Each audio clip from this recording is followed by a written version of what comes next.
Credit for clips used in the video goes to What Falthist, History Legends, PaxTube, no copyright infringement intended.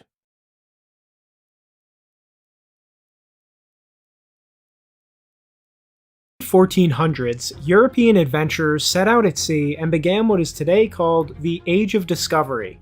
Explorers like Christopher Columbus and Ferdinand Magellan changed history forever and charted courses around the world. The discovery of North and South America led to colonization. This is defined as the movement of people from one land to another in order to settle it or control it. Colonization of the Americas began a new chapter of world history, one where Europe would be at the forefront. Spanish, Portuguese, English, French, Italian, and more. Many European ethnicities all played a role in exploring the New World. Colonization and its surrounding events continue to have massive effects on geopolitics today. The United States, the most powerful country in the world, is a product of colonization. If you live in the Western Hemisphere, the odds are you wouldn't be here without colonizers. Today, views of colonization vary depending on who you ask. Some paint it as a simple evil, and put huge emphasis on things like slavery and the wrongs done to native populations. This point of view has become especially common among young people. Polls in recent years show that 79% of Americans under the age of 30 say that white people are oppressors. The way we understand the history of colonization affects not only our view of the past, but our view of the present. Of course, this extremely narrow anti-colonial viewpoint leaves out massive context and critical facts. Colonization is an important issue that deserves to be treated with more seriousness than it is. As students of history, we must seek the historical truth through knowledge, understand the context of historical events, and recognize that people in the past were just like us who lived in different circumstances. In this video, I'll be explaining key facts about colonization that Favorite era of history is the Middle Ages, and people often ask me, what was life like in the Middle Ages? Or, what was the tax rate in the Middle Ages? And the thing I'll have to say is, you know you're describing a 1,000-year period that covered multiple continents. And it's the same with colonialism, where the period of European colonialism, which we're going to discuss here, happened over 500 years with so many nations and on every continent on Earth. And so just be aware that there is a lot of diversity in the period we're talking about, and that we'll have to make some generalizations here. In this video, we'll be looking at Europe's colonies from 1500 until roughly 1950, since that's what most people mean when they talk about colonialism. One of the points people rarely understand is that in a lot of ways this is an arbitrary metric. Nations have had colonies since the dawn of time. Sumer colonized Akkad, China colonized Vietnam, or the Romans Britain. Every society since the dawn of time everywhere in the world has colonized other peoples. People often talk about the European colonial empires like they're some kind of special evil, while the reality was at the exact same time, the Turks, Mughals, Songhai, and more had their own colonial empires. For a lot of the period we're talking about, the Asian empires were much, much larger than those in Europe. I mean, the Europeans have been colonizing each other for thousands of years, with the Roman Empire being the easiest example. We ignore this today, but numerically far more Asians or Europeans were colonized than Native Americans or Africans. The Irish were a colony of the English, where the English killed off the entire native Irish ruling class, attempted genocide, evacuated the Irish from a quarter of their island, replacing it with settlers, forbade the native Irish from voting, owning property, or obtaining an education in their native country. The Irish were brutally oppressed serfs in their own country. On both sides of my family are people who benefited and who took a lot of losses from colonialism. I can already hear people typing, "You're white, it's not the same." This brings up the next point about this debate. The effects of colonialism are heavily politicized today, and talking about it honestly is impossible without causing mass offense and political crying and emotion. The truth gets blurred when politics are in play. The reason people say white people were never colonized in the same way as other ethnicities and people of color is since white people are successful today, even though that was absolutely not true at the time. The way the British treated Ireland was comparable, if not worse, than Kenya or India. People don't really care about what actually happened in colonialism. They just want to use it as fodder for their political views today. Within living memory, Britain was the largest country in the world and ran India, one of the largest and most populous nations on the planet. This tiny island ruled the world within the lifespans of people alive today. For young people like myself, it's easy to forget how big and how recent colonialism was. How Europe colonized almost the entire planet and dominated the globe for 500 years. At the time, colonial empires were seen by the Europeans as civilizing forces that they were doing out of goodwill to the colonized. My namesake Rudyard Kipling called it the white man's burden. However, today our society has made a 180-degree turn on this issue. The West now treats colonialism as the worst thing to have ever happened, and now constantly apologize and flagellate itself over it. European colonialism against other societies in history rather than a perfect abstract. Through this perspective, European colonialism is a very normal event over history, just on a larger scale given the Europeans gained technological and sociological edges over their opponents. Look at Ali Bai or Emperor Tiger Star's map videos to see how much borders change over history. The short answer, pulling from Matthew White's book Atrocities, which chronicles the 100 bloodiest events in history and is the most respected source on that topic, what you see is that European colonialism was pretty bloody, but it wasn't abnormally so over the course of history. There were some really nasty colonial events. These include the British famines in India, which killed 30 million people, in which there was no parallel either before or after British colonization. Leopold's conquest of the Congo had 8 million deaths, truly making it one of the most brutal events in all of history, since that was a little bit less than half of the Congo's population. Then the entire European colonization of the New World killed around 15 million people, almost all of whom were concentrated during the Spanish colonization of Mexico or Peru.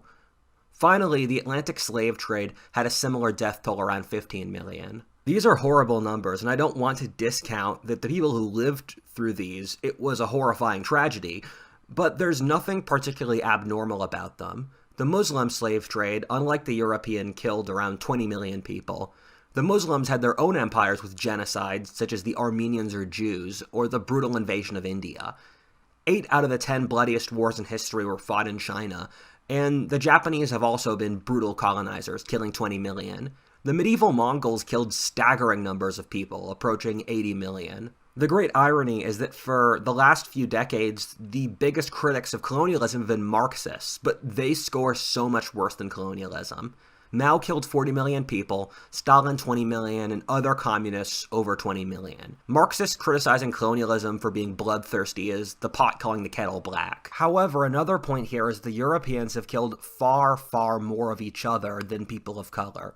Europeans have been killing millions in the 30 Years' War, Napoleonic 100 Years World Wars, and more. And people criticize the Europeans' treatment of people of color, which on average was worse than that of Europeans. Europeans have committed genocide against each other, as most obviously seen with the Holocaust, forced them onto reservations or kicked them off their land, as we've seen with the Irish and Acadians, locked each other in concentration camps with the Boers, and anything else you can think of. War. However, the reality is that war is normal. Peace is not. Peace happens once war is no longer economical, since one power is so great that it doesn't make sense for any other players, such as the Pax Romana, Britannica, or Americana. For all of human history before World War II, there was a principle named the right of conquest, which is that a conqueror deserves the land he conquers from the local people. This sounds like a brutal principle, and it is, but for a second, let's not view it as a statement of how the world should be, but how it really exists in fact. The reality is, whether or not we like it, the right of conquest is how the world works. Every country in the world got its land from conquering it from someone else. The reason Russia or France have the borders they do is because of war. The state exists predominantly to defend or manage a certain geographic region, and if it fails at that, it stops being a real state and someone else takes over. We act like this isn't the way the world is today, but the only reason East Germany and North Korea existed at all was right of conquest by the Russians. The reason Bangladesh or America are independent is because their militaries took it. The reason Texas or California are part of America, not Mexico, is right of conquest. The problem we have today is that we live in a historical aberration, the Pax Americana, in which the Americans have agreed to block any attempts to conquer territory by other players. I see people act as if we're just too enlightened to have empires today. The reality, though, is that today the US acts exactly like an empire, with armies, bases, and navies. Meanwhile, countries like Russia and China are openly imperialistic, wanting to expand their territory. Hell, we're even seeing a war in Niger now, where France maintains what really amounts to an empire in West Africa. Peter Zeihan talks a lot about this point today, but since the Americans protect global trade, you don't need a strong military to survive as a country. However, this is a historical aberration. In previous eras, if you wanted to trade your goods, you needed a strong navy. You needed a military to protect your borders, and your neighbors were constantly scheming to conquer you. When you conquered your neighbors, you didn't treat them well, since you knew and remembered a time when they conquered you and did the same. This is just how the world's been for forever before the Pax Americana. This wasn't really viewed as good or bad, just the way the world worked.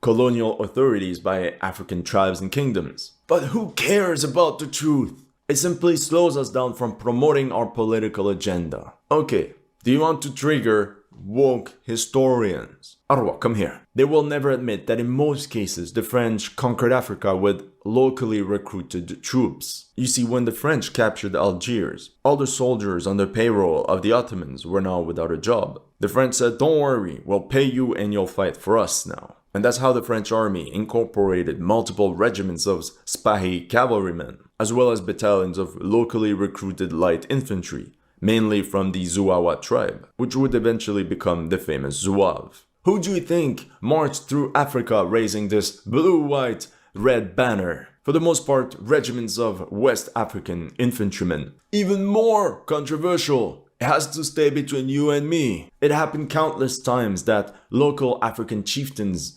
called the French army for help against one of their rivals. That's literally History 101. For example, in the 1870s, a chieftain called Samori Touré was rapidly expanding his kingdom in West Africa. His army dominated the battlefield using modern weaponry bought from the British. This is when the people of Côte d'Ivoire refused to convert to Islam and did not want to send any more of their people as slaves to pay tribute. Without a proper army, they quickly asked the French army for help.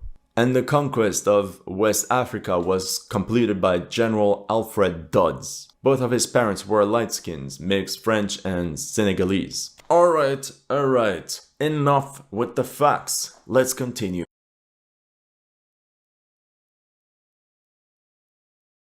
This type of colonization was also sometimes done in self-defense. For example, North Africa was colonized by Europeans mainly as a response to the non-stop piracy that was coming out of the region.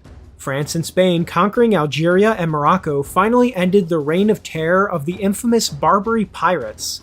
If you don't want to get colonized, don't do piracy. But this type of conquest was just one form of colonization. The second main form was the process of bringing settlers from the Old World to the New World, creating essentially European outposts. It needs to be understood that not all of the lands colonized in the New World were already inhabited. Huge amounts of land was simply empty. North and South America are massive continents, and it wasn't really until the late 1900s that they truly started to fill out with people. As a side note, this is why Israel is not comparable to European colonization. Israel does not seek to make a colony out of the Middle East or economically benefit from ruling over Palestinians. The Israel-Palestine conflict is essentially a race war between two ethnic groups who both claim they're indigenous to the same land. Zionist policies effectively seek to eliminate the Palestinians, which is nothing like what most European colonization was about.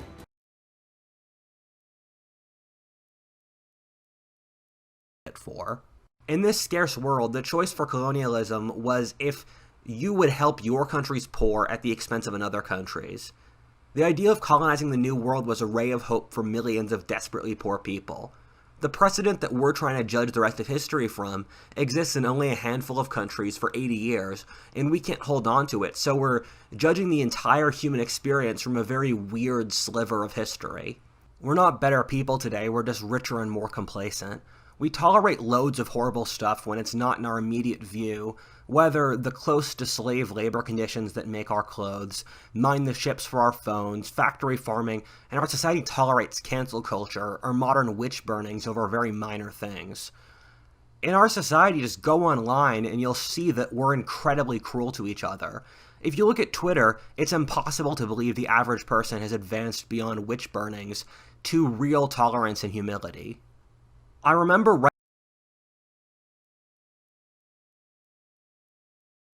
Sometimes the Spanish are portrayed as barbaric, but let's look at what the natives were doing before they got there. The native Mexica practiced more human sacrifice than any other New World population. Every imperial city and large town had a central square with a temple pyramid where human sacrifices were performed. The victim was laid on a table, and a priest would cut out his or her beating heart and hold it for worshippers to see. Aztec imperial law mandated 1,000 human sacrifices every year in every temple, which totaled nearly 20,000 victims annually.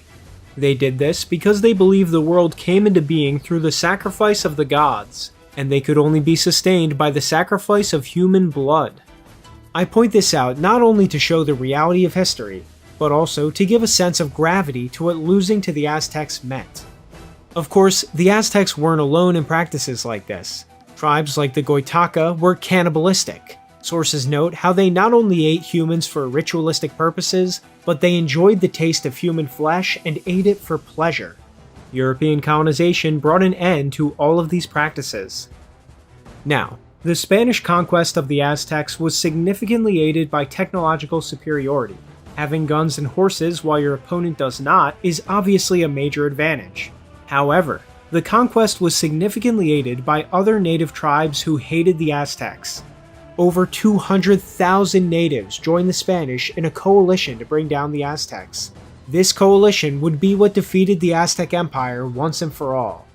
This is how colonizers like the Spanish operated, not simply smashing people with brute force, but also using diplomacy and wit. The Spanish would go on to build the biggest colonial empire in the Americas.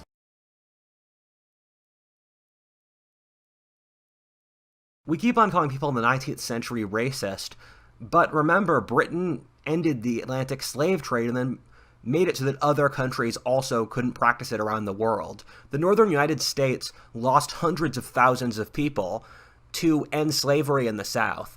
Would Gen Z today really be willing to die for the things they care about?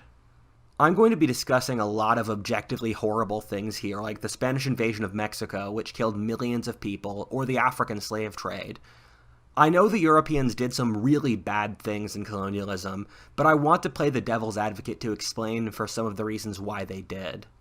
If we want to get into the heads of colonizers a little bit more easily, keep in mind how weird and fast globalization was. Imagine a human ship is finally able to reach another planet. The native peoples there are completely different from us, and they sacrifice their own people to the gods, practice cannibalism, and worship a god that looks like our Satan. They then attack our men the first second we land. Upon discovering this alien species, how many people on Earth would want to wipe them out in an instant before they could do anything or get more dangerous? I actually think most people on Earth would support that. Orson Scott Card's books are about this. The thing is, the situation I described is exactly what the discovery of Mexico by the Spanish felt like. The people involved didn't know if the Native Americans were even human, and there was a big debate about if they had souls. It's easy for us to say how bad racism was in retrospect, but we're not in a world anymore when you run into another culture, they practice cannibalism, human sacrifice, foot binding, and more. Imagine you're from a very religious society, and then you discover a population which does all the things you were told are evil ever since childhood. The assumption going into the African slave trade was that Africans weren't fully human. I know that worldview was partly created to enslave Africans, so it's not an excuse, but keep in mind that these were societies that didn't have the scientific tools to the same degree we have today, and so when they saw Africa's lower level of development, ascribed it to intrinsic intelligence among the Africans, rather than other factors like historical chance or geography. In a society where animals work for free, and almost all Europeans lived in poverty and worked for close to free, and where all the scientists and cultural authorities said Africans were inferior, you can see why this society thought a slave trade was acceptable. There's always multiple sides to a story, and another side to the African slave trade was that the Europeans hadn't practiced slavery for 500 years before it, and there was an assumption at the time that slavery was inherently wrong, and we know from diaries and records that the Europeans did feel a lot of guilt for practicing slavery. There's also the side that the Europeans were doing something that they knew to be objectively morally wrong. We like to whitewash these events and make them clear European versus native wars, while the reality is that they're much more complicated and bloody. The vast majority of people who bought and sold slaves to Europeans in the African slave trade were black. 90% of the Spanish armies that attacked Mexico or Peru were native. 90% of the soldiers that fought for the British in India were Indians. Native peoples were happy to work with European colonizers to get an advantage over their local rivals. An example I'll throw out is that the Huron and a lot of other tribes in the eastern United States worked with the French, and they didn't view it as betraying their people because they were using the French to help fight against the Iroquois, another native tribe, which committed genocide against the Huron and depopulated an 1,000-mile area from Buffalo to St. Louis.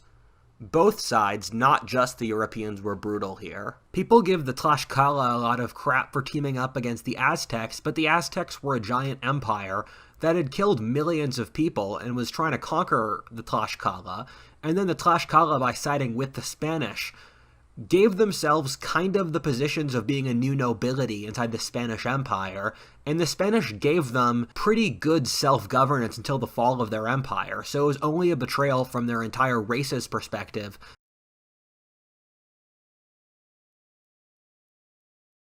Circulated today is what I like to call the uniquely evil whites slavery narrative.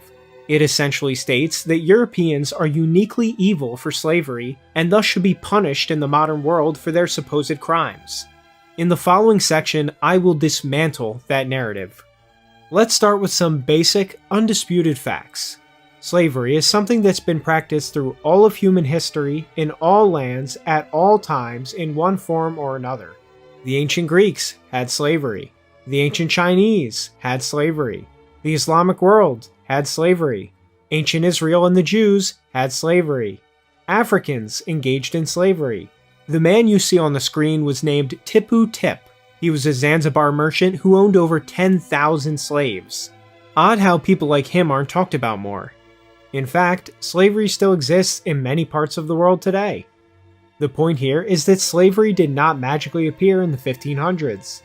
European Christendom had actually abolished slavery of other Christians during the Middle Ages. The tendency to blame slavery on the so-called white man is an outrageous rewriting of history. Giving proper context to slavery shows that, outside of the racial aspect, its practice in the New World wasn't really special.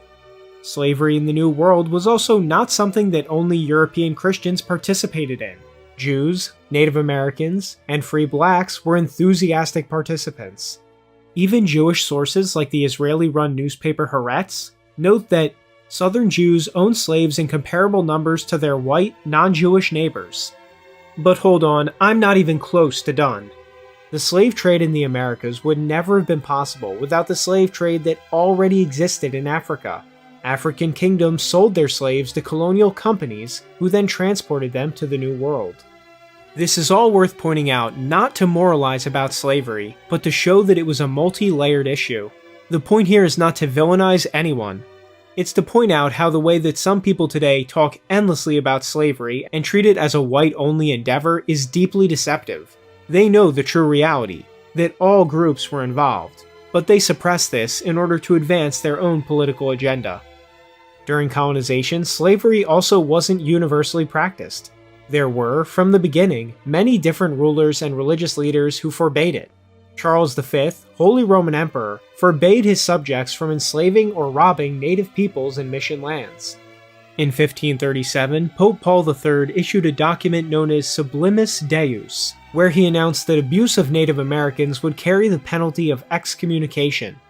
We therefore are vigilant that these Indians, even if outside the bosom of the Church, are not deprived, nor are they to be deprived, of their freedom or the ownership of their goods, for they are men, and therefore capable of faith and salvation, and thus they are not to be destroyed by enslavement, but rather invited to life through preaching and example. This papal edict was followed by Charles V's new laws in 1542, which freed all indigenous slaves in Spanish America. Of course, laws and edicts against enslaving natives were not always followed by colonists. In some cases, when attempts to ease slavery were made, there were even revolts by landowners to keep their slaves. Slavery has always been driven by the human condition, pursuit of money and power. The slave trade would vastly expand in the 1600s as cash crops became more lucrative, and Africans were seen as the best workers to harvest them in the tropical climate. People accepted African slavery as permissible since it was believed that it would help them adjust to advanced civilization. Early capitalism, globalization, and competition between empires made the slave trade take on new life. People felt that if they didn't make use of slavery, they'd be outcompeted by those who did. This created a vicious cycle. At the end of the day, the key point to take from all of this is this: the excesses of slavery were not unique to the New World and cannot be laid at the feet of a group like the Catholic Church or the white race as a whole. In the West, we have the best records of our slave trade, but historians have also estimated the cost of the Arab, African, and Asian slave trades that were happening at the same time. These estimates easily reach into the tens of millions, even dwarfing the transatlantic slave trade. It's estimated that half the population of many African regions such as modern-day Cameroon, Congo, and Niger were slaves. This was without any European involvement. This was the reality of the world in those times. Despite this, let's not forget that the West would also be the first to abolish slavery. There are no angels in this story, and these were incredibly brutal wars. An important factor to keep in mind is that the kinds of people who would sail for months on end to dangerous places, where they would probably die to make their fortunes, tended to be very hard and sociopathic guys. This selection for sociopaths, and on top of that, the Europeans having such advanced technological abilities, allowed them to get carried away. Colonialism was almost always done by small groups of aggressive men without any oversight. Colonialism was never planned by European governments. What happened instead was that companies would organize colonization and then they would tell their countries that they had a colony in blank after doing it. In a lot of cases, the governments couldn't control the process even if they wanted to. As an example, let's look to the Spanish conquest of Mexico and Peru, where Cortés and Pizarro just got a couple hundred buddies together, discovered those empires, and then conquered them for Spain. The Spanish government literally couldn't have done anything, since they had no idea those areas existed before they conquered them. A very apt comparison in recent history is with the digital and tech revolution, where these computer whizzes made these massive platforms and breakthroughs that changed the world, and actually tech VC and startup organization is very similar to the colonial companies and expeditions in the Age of Discovery, but because the government had no clue what was going on, large and massive effects, many of which were negative, occurred, like female depression and suicide rates have quadrupled, male virginity has tripled, political radicalism has skyrocketed. And in the same way the European governments couldn't keep tabs on what was going on in the colonies since it was thousands of miles away, the average US senator is 75 years old, and so he has no clue how to deal with these services. What often happened was that the centralized governments came in afterwards, tried to clean up the excesses done by the colonial companies and adventurers. Two easy examples are the British East India Company and with Pizarro in Peru. Pizarro, Clive, and Columbus were all put on trial by their own governments for atrocities, so it's not like the centralized governments didn't care what was going on in the colonies. The Spanish government went to great effort to try to protect the Native Americans from complete slavery, but the problem was that since the empire was so big, they just didn't have the ability to really control the oppressive conquistadors on the ground. The British government passed a law in 1763 to prevent American settlement west of the Appalachians to protect the native people. But the American settlers refused to accept this, settled it anyway, and then caused a revolution that resulted in the British losing America. This process of European governments trying to restrain their own settlers happened many times and almost always failed.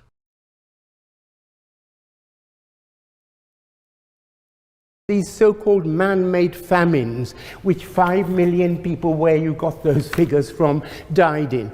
Well, it may interest you to know that there were major famines in India from the 15th century onwards that have been documented. Many millions died in them.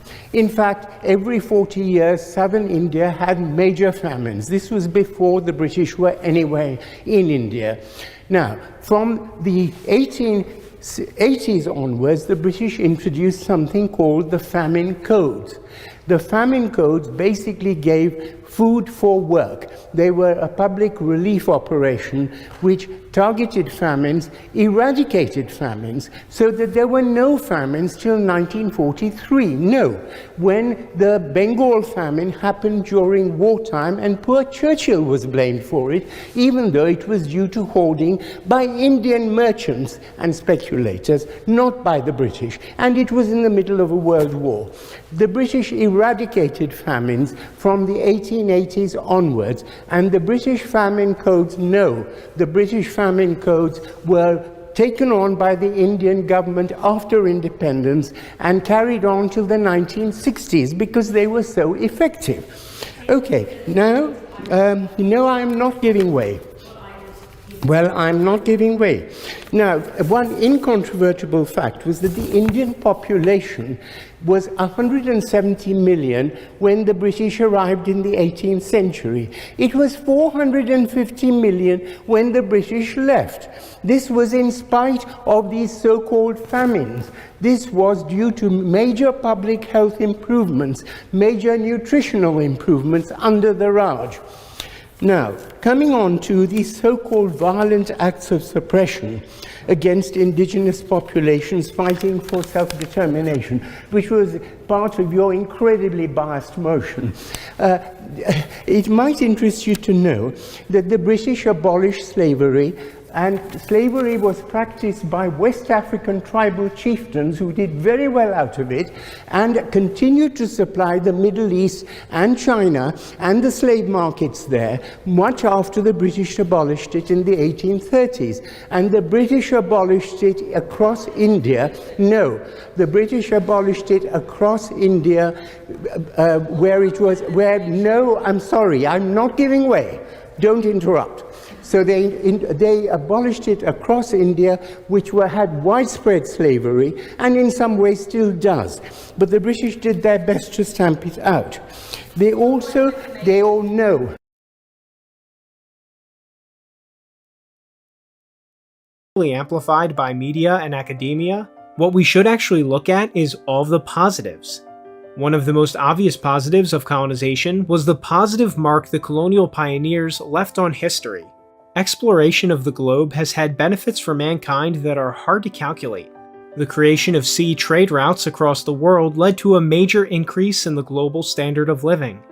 The early explorers and colonizers showed that the world can be changed through intelligence, determination, and downright zeal. They braved the seas, tamed the forests, and left us many countries that we now have the luxury of living in. Another obvious positive of colonization was the spread of technologies that significantly improved the lives of millions of people. I'll quickly name some of these technologies. Steel, horses, cattle, plows, seafaring ships, firearms, and crossbows. In some parts of the Americas, the colonists introduced monogamy. They also brought sugarcane, wheat, iron tools and kitchenware, clocks, print, carts, and carriages. I could go on. They even brought viticulture, that is, grape growing. Every vineyard in the Americas should have a statue of a missionary like Junipero Serra, who contributed their lives to bringing these advances here. The spread of European civilization and Christianity to the Americas also brought new, effective forms of government to the continent. It ended extremely brutal and endless warfare that had been going on between tribes for centuries, if not millennia. We know that colonial administration was effective because revolts against it were very rare. Professor Anthony McFarlane of the University of Warwick wrote, "Until the final half-century of Spanish rule, Large-scale popular rebellion was all but unknown in Spanish America.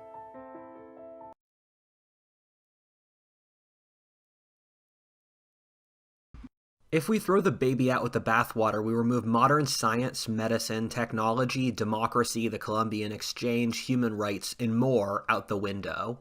Colonialism is synonymous with the modern world. The non-European societies, except Japan, were completely unwilling to adapt to the modern world without force. The Chinese, Indians, and Muslims only accepted modern science after their empires burned, and their failings became completely obvious. These societies would still be medieval today without colonialism as they were just 100 years ago. Africans can be very plain about how dependent their societies are upon colonialism, how the institutions they depend upon are based off European forms, how the only trains and roads that work are those who are built by the Europeans, or that the only way they can communicate across their large multi-ethnic nations is through English or French. A complicated point here is that the effects of colonialism aren't just related to colonialism itself. For example, the average African was unaffected by European colonialism during colonialism. Remember, the Europeans only ruled Africa for 60 years, and were normally 0.01% of the population. Thus, the effects of colonialism, such as modern technology, Christianity, a money-based market, or the centralized nation, only reached the normal African decades after colonialism ended. On a purely numeric basis, colonialism, or really modern technology, have saved far more lives than they've hurt. Just as an example, the spread of clean water and anti-malarial medicine, both of which brought by the Europeans, have saved hundreds of millions of lives. This is one of the paradoxes you see in history, especially with war. For example, World War I killed around 15 million people, but penicillin, which was developed as a side effect of World War I, saved hundreds of millions of lives. These are completely dependent upon Europe's influence on the world, given all of these inventions occurred in Europe and its diaspora. One of the other points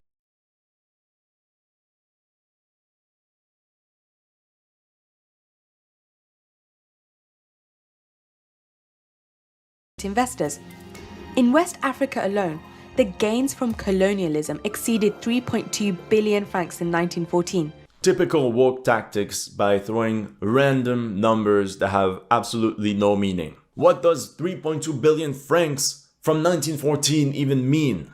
And just to portray how poorly researched this video really is, I found this 3.2 billion figure, and it actually comes from an opinion piece written by author Elise Huiry, where she writes, I quote, "Colonization of French West Africa was profitable for France, to the extent that the impact on cumulative domestic production exceeded 3.2 billion 1914 francs. But what this YouTube video did not understand. In West Africa alone, the gains from colonialism exceeded 3.2 billion francs in 1914. Is that Elise Huiry meant the cost of colonization of West Africa for French taxpayers amounted to 3.2 billion francs. It's clearly written in Table 1 and has nothing to do with the benefits extracted from colonization. This clearly shows how they're ready to manipulate numbers just to promote their political agenda. Where would France be without its colonies, its possession in the Caribbean? Where would France be without its huge possessions in sub-Saharan Africa? Where would France be without its possessions in Asia, without Algeria? And that's a question that is extremely important when we go back. And I'm just talking about the economy, right? Probably wealthier. I mean, look at Japan, Brazil, China, India, the United States that had no African colonies. And look at them now, they're the richest countries on earth. By the way, highest economy, we had everything and anything we wanted. And then Britain came over and they did us some damage, okay? They divided us, they stole from us, they stole trillions, by the way. I'm not even exaggerating, it's trillions. The Queen still has the diamond in her crown, which belongs to us, the Kohinoor. Come on, how can you know trillions? How do you even calculate this? This argument of the stolen trillions comes from an economist, or rather political activist. And her name is Utsa Patnaik. She claims that Britain stole $45 trillion from India. It's absolute garbage. Long story short, she used a 5% compound interest rate over centuries. which is totally unrealistic, and uses the exact same historical conversion rate between the UK pound and the US dollar at 4.84. And she completely disregards historical devaluations. I'll show you a quick example. Imagine $1 million in 1922 over 100 years at 5% compound interest. It becomes 147 million. Essentially, the 45 trillions represents the investment of these funds. By 2050, Britain would have stolen 236 trillions. It never stops. This guy probably just read one of the headlines on Al Jazeera and is like, that's it. Britain stole from us. We were so happy. We were so rich. We were the best until these evil white colonizers showed up. This is a recurrent argument of these political activists. I'm sorry, if you were so much the best, how come you got tackled by these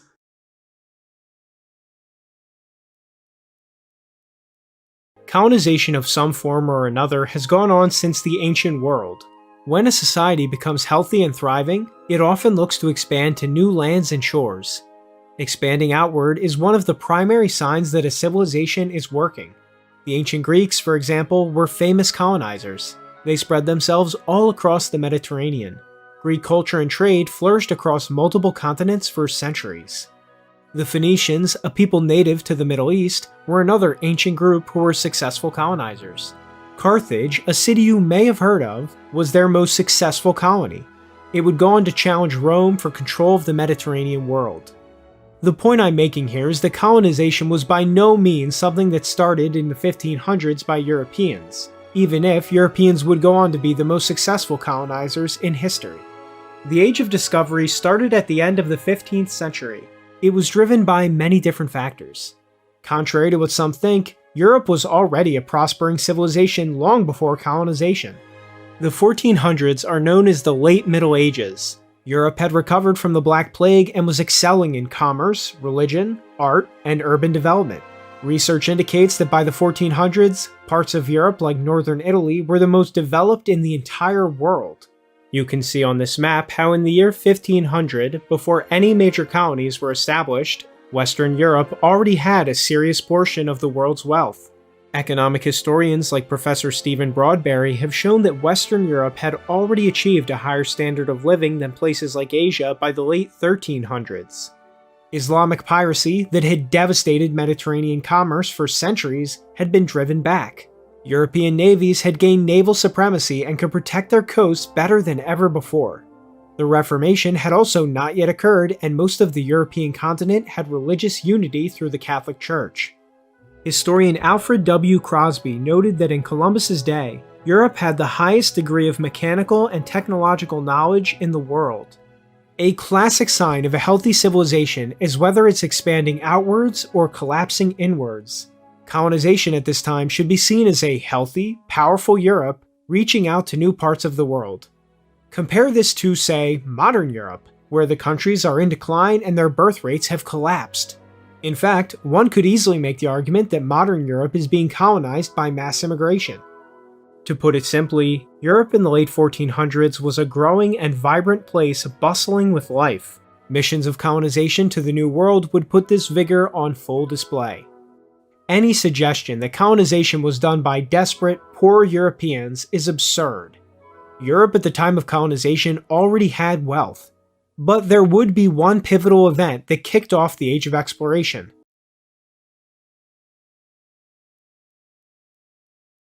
In the 1960s, the Europeans gave up their African colonies peacefully.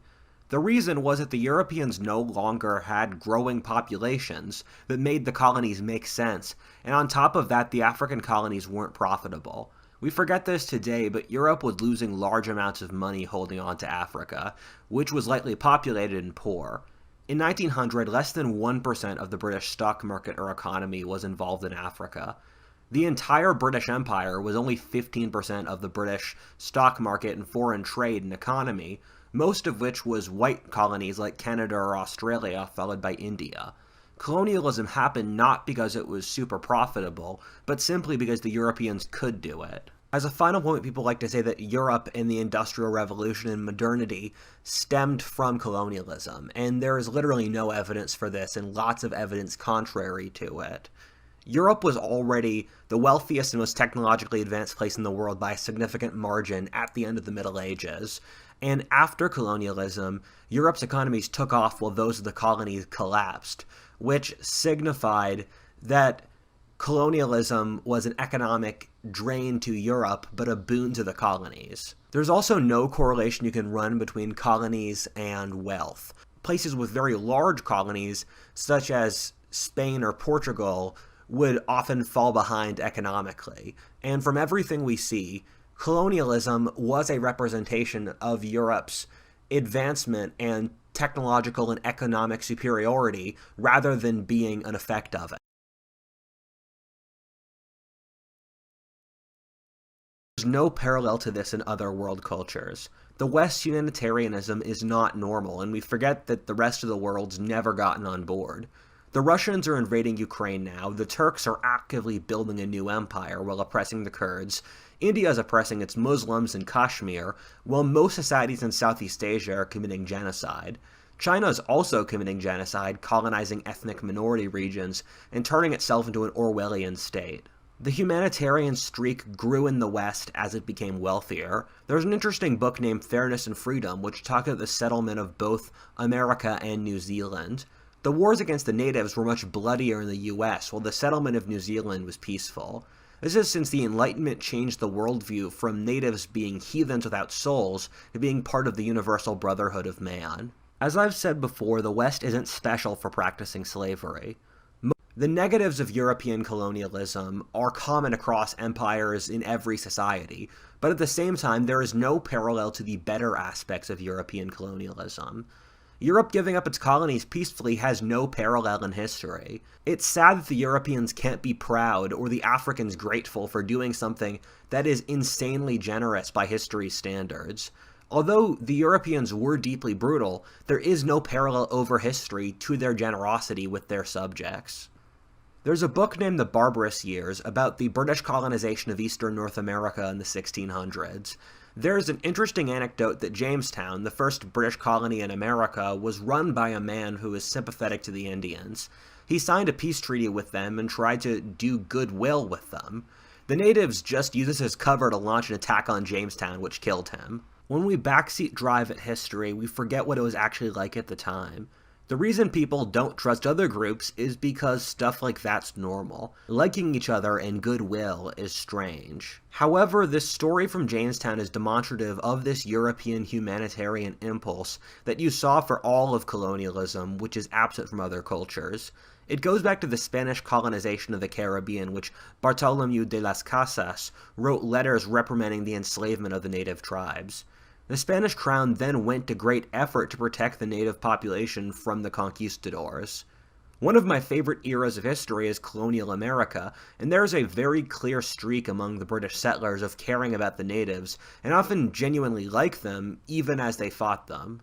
John Gunter's book where he traveled around 1950s Africa, and he was famous, so he was able to interview all the most important figures in every society, and he would ask these British officials, you put a lot of effort into educating the native peoples, but then the second they become educated, they suddenly become nationalists and start lobbying for independence.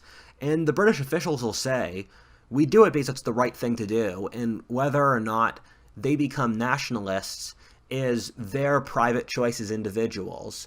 And that kind of sense doesn't exist in any other societies, and we need to give the British credit for that. In any other society in history, Gandhi's attempt to shame the British through peaceful non-resistance would have just resulted in him getting hanged by the British government.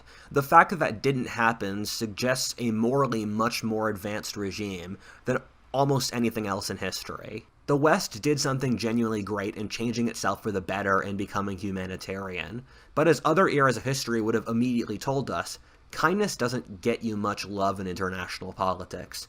Countries don't praise the West for this, since they're our rivals, and they won't love us no matter what we do. That's not how international relations work. Iran and China will always call us the Great Satan, no matter how nice we are. The descendants of the people who freed the slaves and peacefully liberated the colonies shit on them for not going far enough. Well, they did some of those generous acts in history. Kindness turned to weakness in the West. The language of politics is and will always be power and force, no matter how much we don't want to believe that. We have forgotten that strength is the language of politics. I'll send you all a collective hug at the end of this video, since I think y'all need it. To circle back to the main question of this video, was colonialism good or bad? The short answer is that's not the right metric. Nietzsche talks about how the ancient Greeks had a concept of greatness and weakness that we don't really have today. And with our Abrahamic worldview, we try to shove everything into good or evil. But in the world of politics and power, that's not how things work. In the worldview that the ancient Greeks had, colonialism was clearly great. The Europeans ruled the world for centuries, and their ability to pull that off is absolutely astounding. People will be talking about it for thousands of years from now. However, was it good or bad? And I can't give an answer to that, because millions of people were brutally killed, tortured, and so many worse things by European colonizers. At the same time, the Europeans brought many different innovations and were consistently more humane than their competitors. When all's said and done, I don't think whether or not colonialism was good or evil is a useful metric, because by the standards of individuals, nations always act like sociopaths.